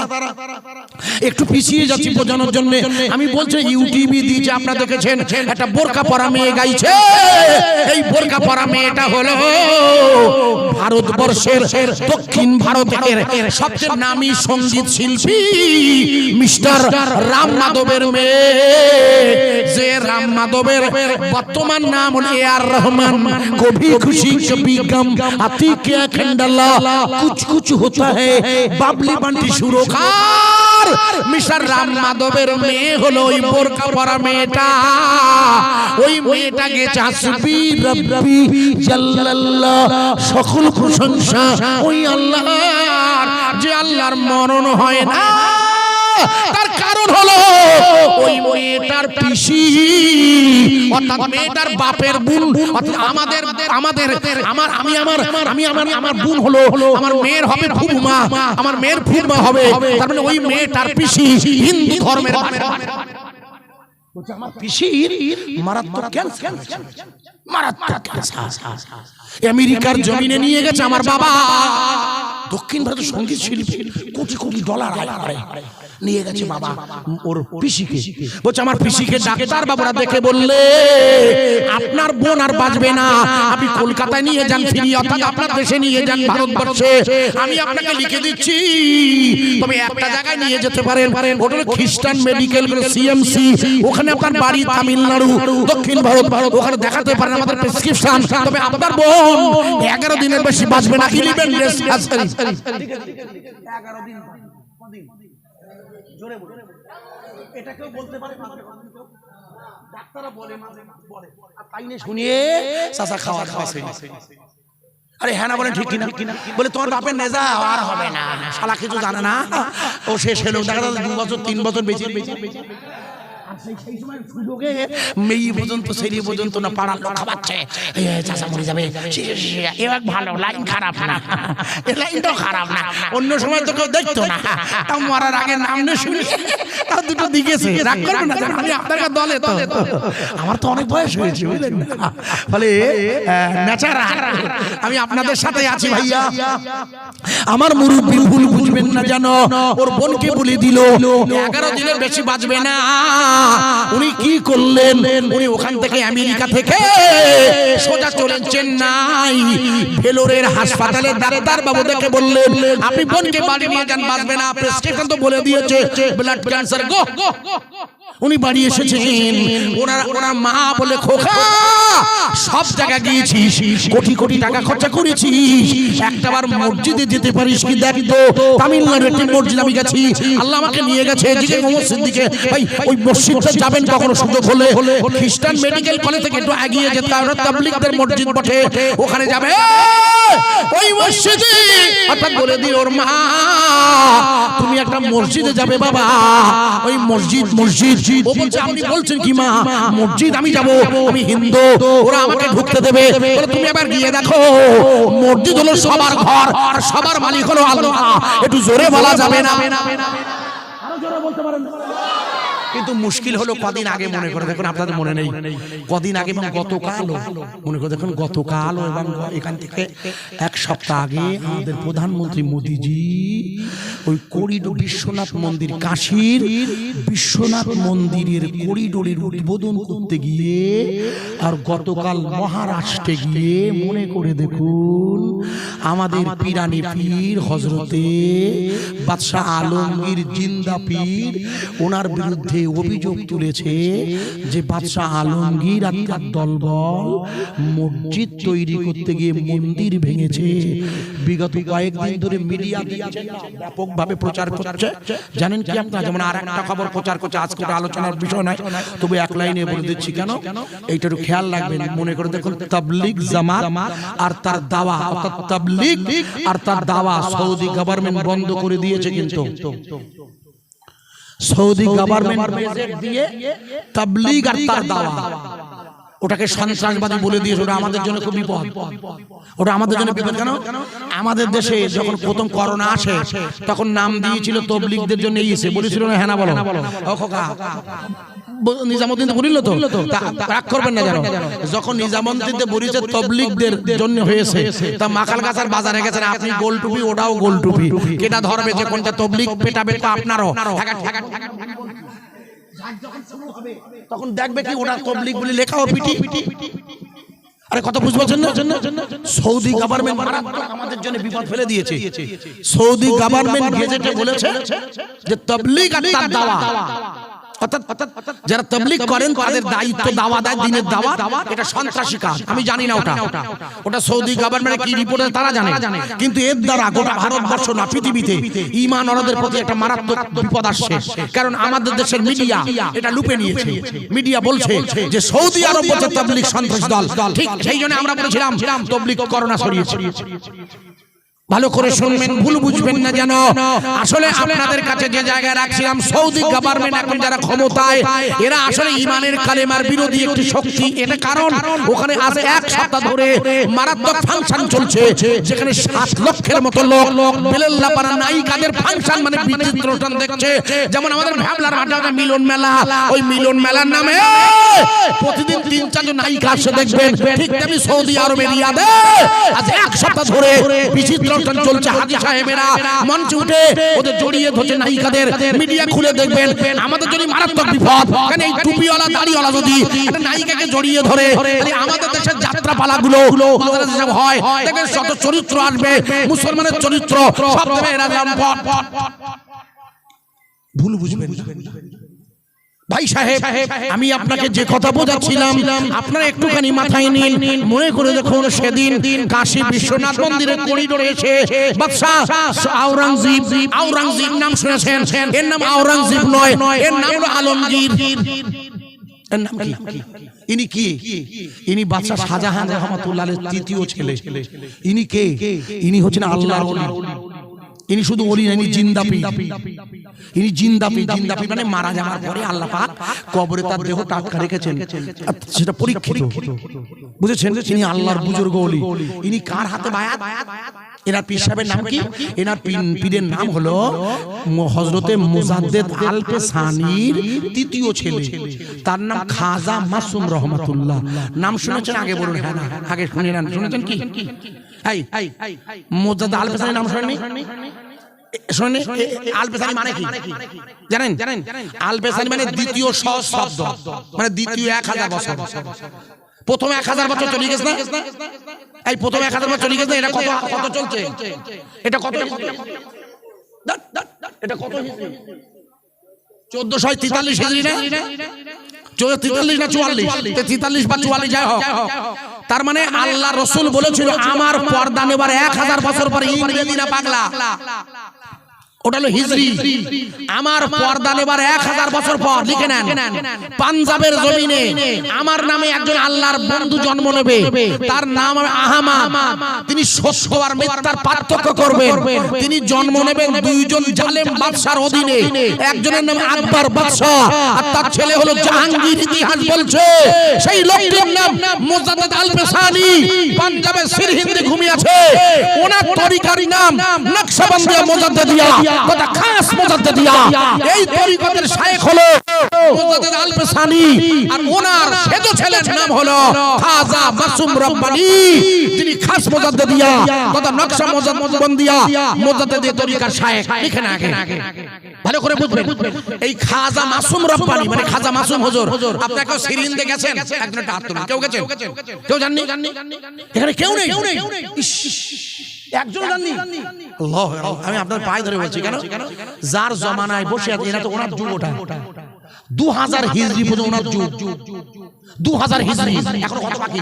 এখনো 557 বছর বাকি ভাই।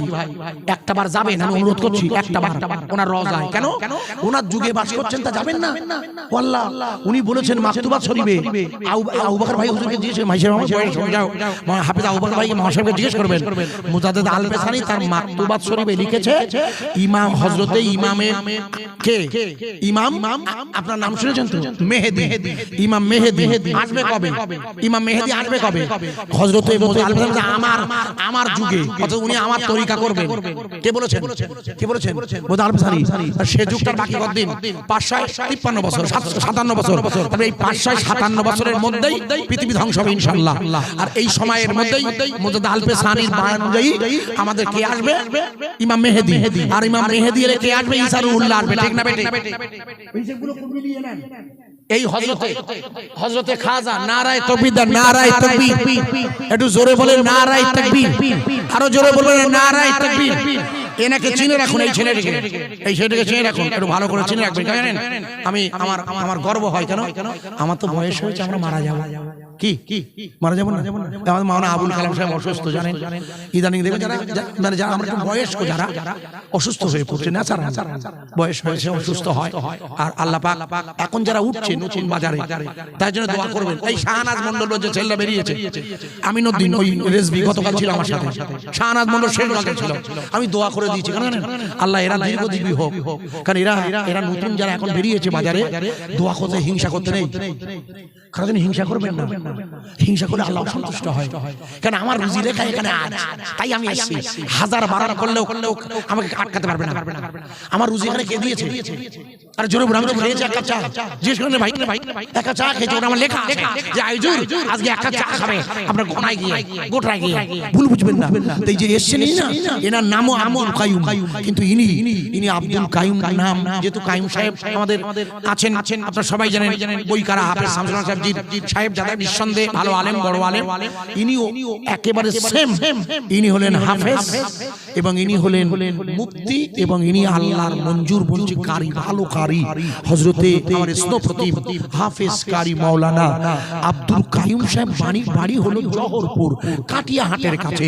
ইনি একটা মাদ্রাসা চালান খুব সুন্দর করে সংগ্রামপুরে। আমার বাড়ি যেতে বা হাতে পড়বে, যখন আমি ডানাতে ঢুকবো উনি এসেছেন, একটু নারা দেবেন আমার স্নপ্রতিম, নারায়ে তাকবীর, একটু জোরে বলবেন না, নারায়ে তাকবীর।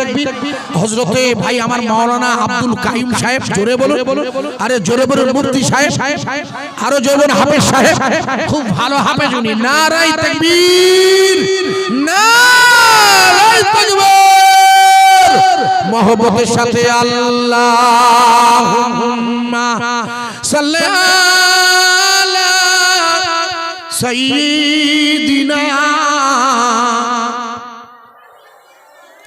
মাওলানা মুহাম্মদ ওয়া আলা আলি সাইয়্যিদিনা মাওলানা মুহাম্মদ। কোথায় আছেন প্রাণের নবী? কোথায় আছে? পাগল আল্লাহ চাইলে মনে, তাহলে আবার বলছে কেন?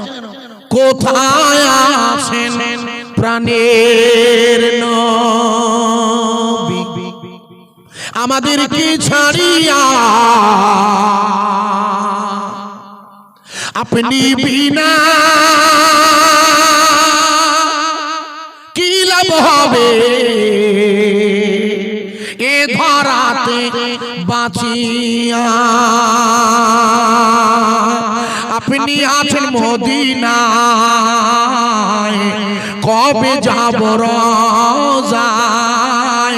সবাই মিলি আছি বসে মেহফিলি ঘোনা গোটরা। আল্লাহুম্মা সাল্লি আলা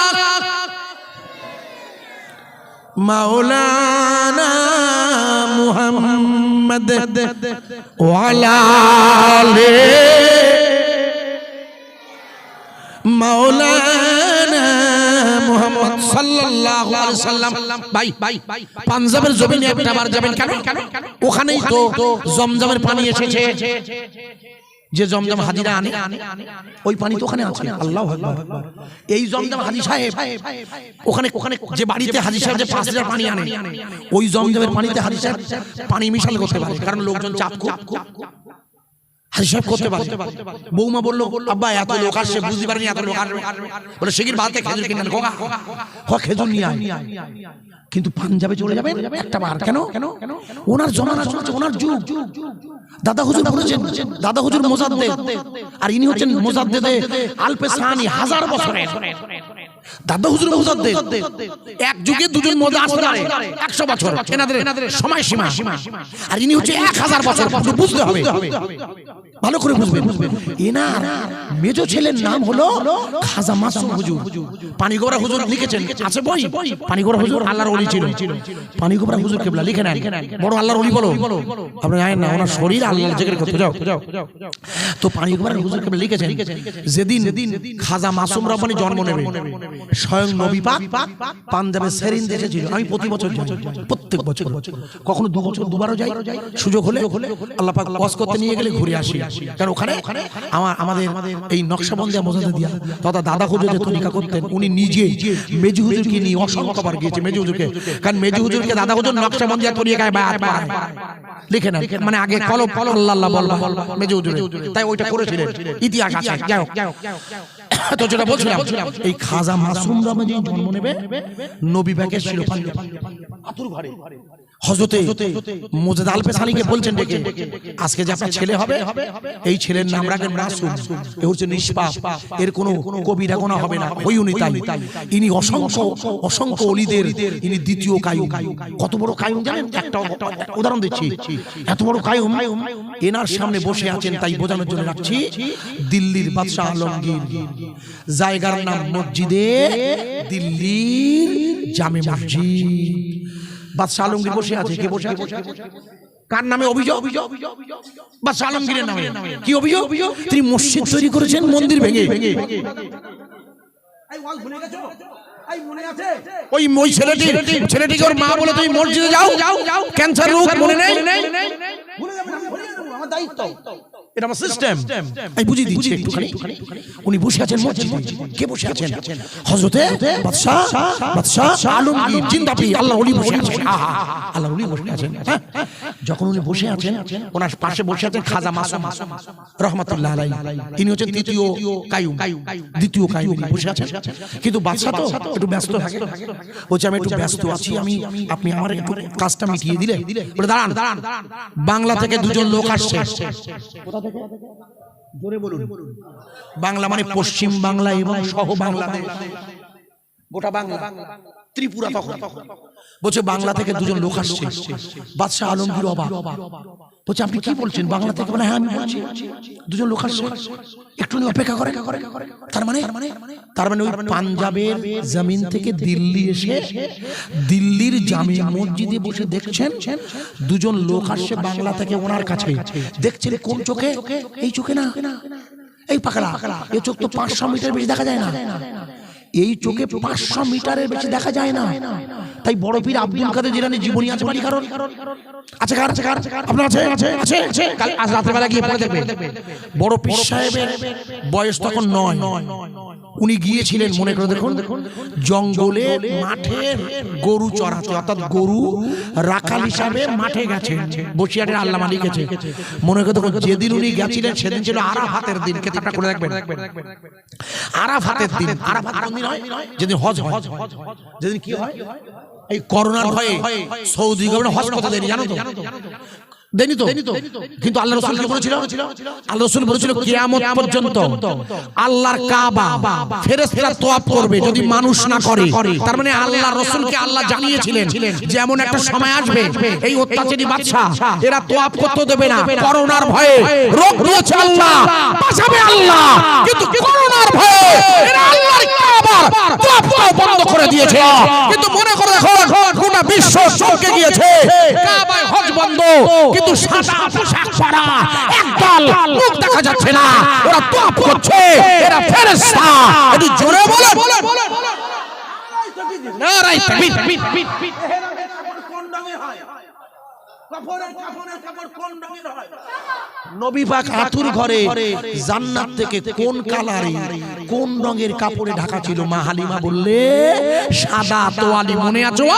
সব ভুলে যাবেন, আমার সিস্টেমটাই বুঝিয়ে দিয়ে যাচ্ছি। আমার প্রিয় বন্ধুরা, সেদিন ছিল আরাফাতের দিন। গরু বলছে, এই আব্দুল কাদের তুমি বাড়ি যাও, তোমাকে এই কাজ করার জন্য আল্লাহ সৃষ্টি করেনি। কথা বোঝা গেছে? উনি আচ্ছা না, কেতাবে বাজে কথা বলি না, পড়ে দেখবেন।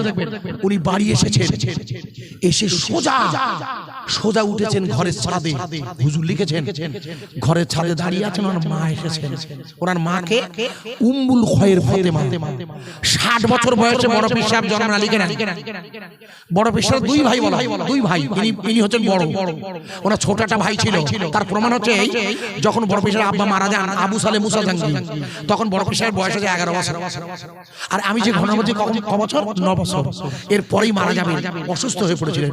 কারণ আমার বয়স হয়েছিল না, বিয়ে করার জন্য নয়, সেই ফল খেয়েছিল, মনে নেই আপনাদের, নদী দিয়ে ভেসে যাবা, তা সেই ফল খেয়েছিলেন। ফল খাওয়া যায় ছিল, কিন্তু ও ফল খাওয়া যায়, নদী দিয়ে ভেসে যাওয়া ফল শরিয়াতে ধরে খাওয়া যায়, কিন্তু তরিকাতপন্থীরা পরের মাল না বলে খেতে পারে না। তাই ওনার মন বলল, আল্লাহ এটা তোমার ঠিক হয়নি।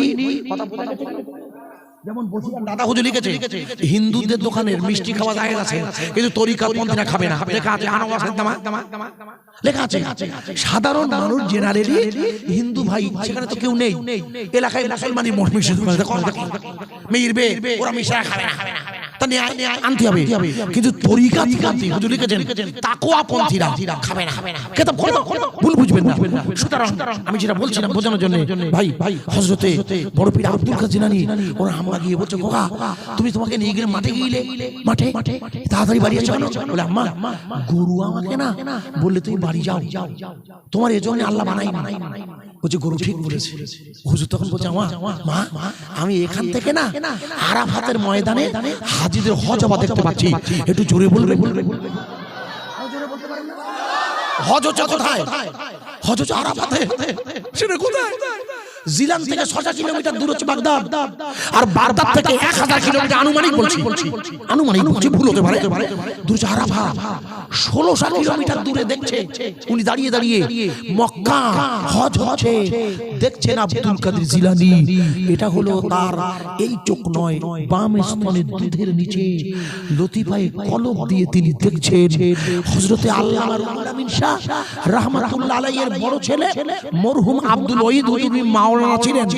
মাওলানা উনি যখন মারা গেছিল আপনাদের মনে নেই, হুজুর আল্লামা মনে করতে রওজার পাশে দাঁড়িয়ে, কবরের ধারে দাঁড়িয়ে বলছে, বাবা আব্দুল ওয়াহিদ তুমি ঘাবড়িয়ে যেও না, মনকে নেকিরে সওয়ালের জবাব দাও। আমি বলছি আল্লাহু রাব্বি, উপর থেকে বলেছিল, মনে আছে, ইতিহাস করে দেখবে, তাহলে উপর থেকে যিনি বলছেন তিনি ভিতরটা দেখতে পাচ্ছেন। আরে কথা বুঝতে পারছেন না? উপরে দাঁড়িয়ে বলছো, তা ভিতরে না দেখলে বলা যায়? তাহলে ভিতর দেখছে, মনকে নেকির প্রশ্ন করছে। এই জন্য বসে হুজুর লিখেছে যে আমার বড় ছেলে মারা গেলে আমি পাগল হয়ে যেতাম, যদি আমার বুকে 18,000 হাদিস না থাকতো। একটু জোরে বলুন সুবহানাল্লাহ। এই আল্লামা হুজুর লিখেছে, আমি জীবনী আজ বলছি না, বড় পীর সাহেব একটা টুকরো তুলে দাও। আমার ভাইয়েরা, আমার বন্ধুরা, হযরতে খাজা মাসুম রব্বানী রাহমাতুল্লাহ আলাইহি উনি বসে আছেন, বলছে আলমগীর মনে আছে ওয়াজ, আলমগীর তুমি ছটফট করো না, তুমি বাদশা, একটুখানি দাঁড়াও। পীর সাহেবের মেজাজ। দুজন লোক ঢুকেছেন, দুজন। কে?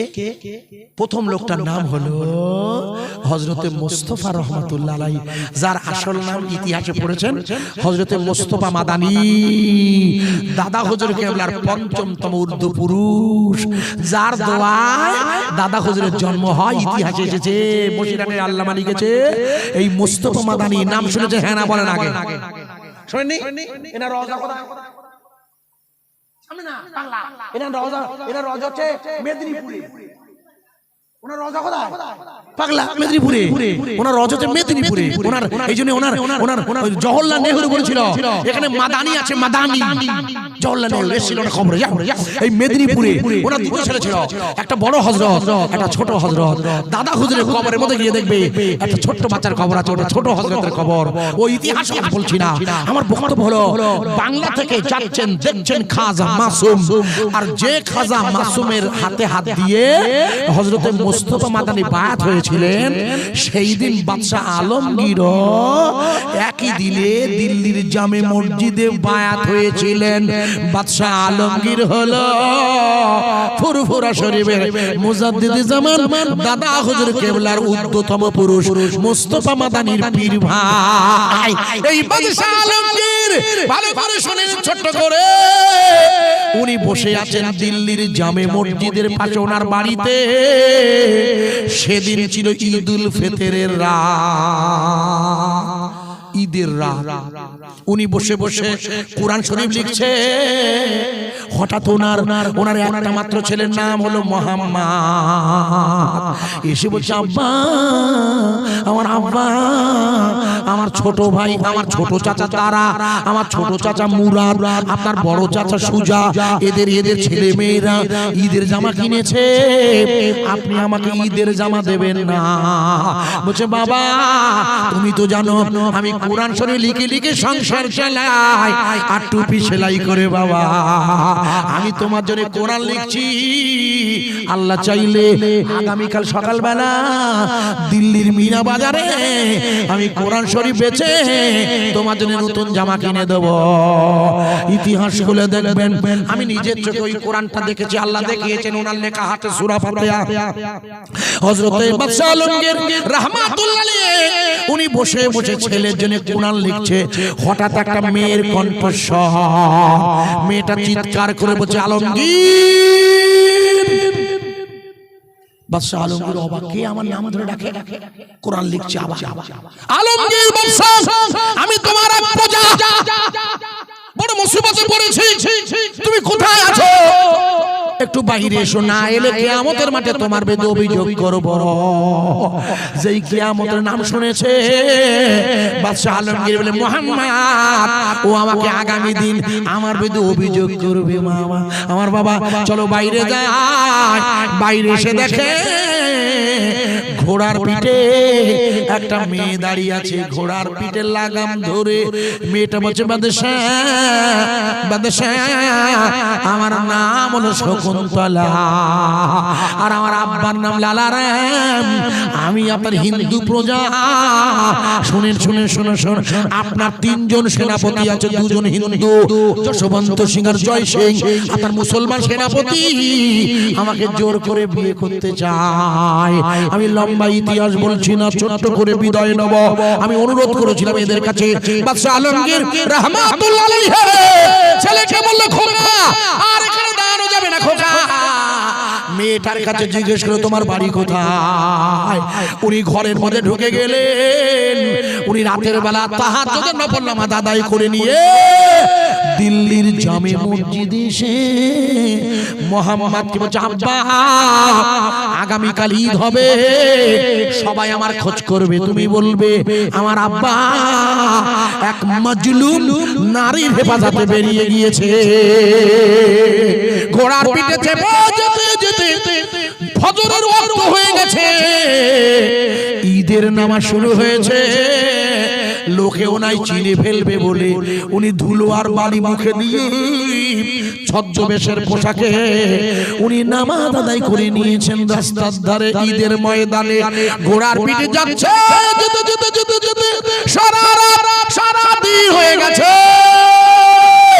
এমনকি সকাল হয়ে গেছে, সন্ধ্যা হব হব হব হব। হঠাৎ লক্ষ্য করে দেখে ঘোড়ার পিঠে করে একটা বর যাত্রী আসছে। আরে আরে আরে, এ তো ঠিক, এ তো আমার সেনাবাহিনীর প্রধান, এ তো আমার সেনাপতি। মেয়েটা ঠিক বলেছে তো। ঘোড়ার পিঠ থেকে নেমে তলোয়ার বার করে, এত বড় বেয়াদব, তুই আমার রাজ্যে এক মেয়েকে, হিন্দু মেয়েকে জোর করে বিয়ে করতে চাস? বলছে, বাদশাহ, গলা চিনে বুঝতে পেরেছেন যে আলমগীর জিন্দা পীর। বলছে, বাদশাহ, আমার অন্যায় হয়ে গেছে।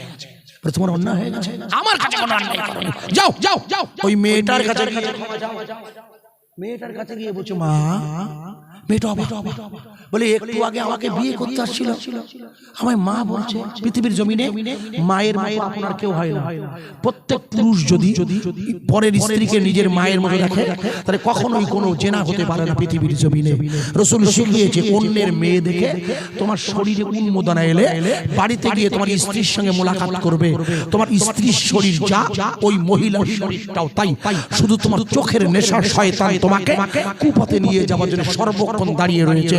সুতরাং মেয়েটিকে যখন মা বললে, মেয়েটি অবাক হয়ে বলছে, আপনি আমার মা বলছেন, আপনি আমাকে বিয়ে করতে আসছিলেন?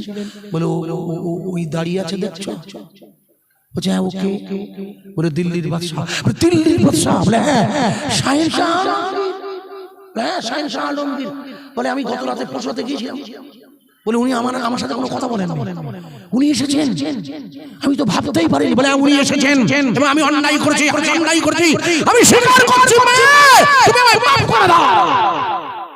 বাদশাহ আলমগীর এবার ঘোড়ার পিঠে উঠে যাবে, মেয়েটা বলছে দাঁড়ান বাদশাহ, আপনি দিল্লি থেকে এত দূর এসেছেন, এই জায়গাটা হলো পাঞ্জাব,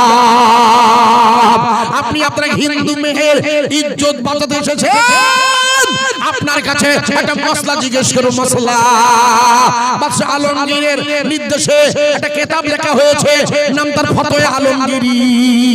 ইনি বড় আল্লাহর ওলি, বড় আলেম ছিলেন, বলে আপনার কাছে আমার দাবি রইল, যে জায়গায় দাঁড়িয়ে আমার ইজ্জত বাঁচিয়ে দিয়েছে, আমি চাইছি আমার বাবা আর আমি মুসলমানদের কাছ থেকে হালাল পয়সা নিয়ে একটা মসজিদ বানাতে চাই। ইতিহাস খুলে দেখবে, ওই শকুন্তলা আর লালারাম গোটা ভারতবর্ষ থেকে চাঁদা তুলে তুলে বৈধ উপায়ে একটা মসজিদ বানিয়েছে। মসজিদটার নাম হলো ধরে রাখি মসজিদ। জোরে বলো, আর একটু জোরে বলতে পারেন? মিস্টার এ আর মাধবের মা বলেছিল তুমি মসজিদে যাও, মনে আছে? মসজিদ কার ঘর? একটু জোরে বলবেন না? বা যাও যাও যাও মসজিদে যাও। মেয়েটি মা বললে তুমি মসজিদে যাও। ভাই ভাই ভাই আমি বিদায় নেব, বুঝলেন না? একটু ছোট্ট করে আমি বিদায় রাখার আগে একটুখানি বলছি, মন দিয়ে শুনবেন। ওর মা বললে তুমি মসজিদে যাও। ও মসজিদে গেছেন, সন্ধ্যাবেলা নামাজ হচ্ছে, পুলিশে হয়লা, নামাজ শেষ করে ইমাম সাহেব সালাম ফিরিয়ে দেখে পুলিশ। বলে এত পুলিশ কেন এখানে? বলে এত পুলিশ এই জন্য, যেহেতু একজন ভিআইপি এসছে। ইমাম সাহেব বলছে ভিআইপি সে কি? ও তো বোঝেন, আমার কত হুশ নেই। বলছে ভিআইপি সঙ্গীত শিল্পী, তো রাস্তা বার হওয়ার মতো নেই, তাই পুলিশ দিতে হয়। বলে ঠিক আছে, তা পুলিশ দিতে হয়। এখানে কি করতে দিয়েছে মসজিদে? এখানে গান টান হয় না। বলছে ওরে বাবা গান গেতে আসি, তোমার সাথে দেখা করতে এসেছে। বলছে তা কি করতে? দেখো জুতো খোলা, জুতো খোলে মনে করতে না, কবরস্থানে কি করতে হয়? পায় দেয়। একদল দেখছি কবরস্থানে ঘ্যাট ঘ্যাট করে জুতো বাঁধে হাঁটছে, গাদা কথা। অধিকাংশ জায়গা থেকে জানাতে পড়ছে জুতোর উপর দাঁড়িয়ে, কেন তোমার পা মাটি থাকে না? শালা জুতোর উপর দাঁড়িয়ে কথা বুঝবেন? জানাতে পড়ছে শালা পায়ে জুতো, তোর পায়ে জুতো কেন? বলছে আপনি বোঝেন না, মাটি লেগে যায়। কি আশ্চর্য! জানাতে পড়ে জানাতে নামাজ দোয়া হলে ওটা নামাজ, তো আশ্চর্য। নামাজ দোয়ান ওয়া দিয়া আরবা তাকবীরাতে সালাতুল জানাজাতে ফরজুল কিফায়া আসসানাউল তাআলা সালাতুন নবী, সব নিয়ত আছে না ভাই? শুনুন, মেয়েটি ওর মসজিদে দলিয়ে বলছেন, উনি বলছেন শুনুন আপনি আমার কথা শুনুন। কি হয়েছে? আমার একটা মাত্র বোন, মারাত্মক ক্যান্সার রোগ হয়েছে, মানে আমি কি করতে পারি? আপনি একটুখানি কোনো ব্যবস্থা করতে পারেন? দেখুন আপনি বলছেন যখন আমি একটা ব্যবস্থা করতে পারি। কি ব্যবস্থা? বসে একটা আল্লামা লিখেছে, পড়ে দেখবেন। হুজুর লিখেছে মৃত্যু বাদে সমস্ত রোগের ঔষধ হলো সূরা ফাতিহা। একটু জোরে বলুন। এটা রাসূলুল্লাহ হাদিস, হুজুর বলেছেন। উনি বললেন আপনি চলে যান, আপনি চলে যান, তবে কাল সকালবেলা এটা নিয়ে আসেন, আমি চলে যাব একটু 10 মাস যাই। সেই জন্য দেখুন ওই বলে আপনি এসেছেন, শোনো না, গাজাগাজি করো না, আমি আমার দিক ফেরো, এটা শোনো, আমি শোনেন, গাজাগাজি করবেন। আমি একটা বলছি আপনার তো খুব তো এ করেন, আপনার তো মুসিবতে ফেলে ওরকম করতে নেই, শেষ করতে বোঝার চেষ্টা করেন। আমার পরে ভাই বলবে সব সিস্টেম আছে। শোন হাসবি, গাজাগাজি করছেন কেন? শোনেন না, গাজাগাজি করে শোনেন না, কি এরা 1 মিনিটও হবে না, কোনো লাইন নাই। আমার নারায়ে তাকবীর দেন, একটু নারায়ে তাকবীর দেন, নারায়ে তাকবীর। হযরতে আমার স্থপতি মাওলানা আব্দুল কাইয়ুম সাহেব, জোরে বলুন জিন্দাবাদ, আরো জোরে বলুন জিন্দাবাদ।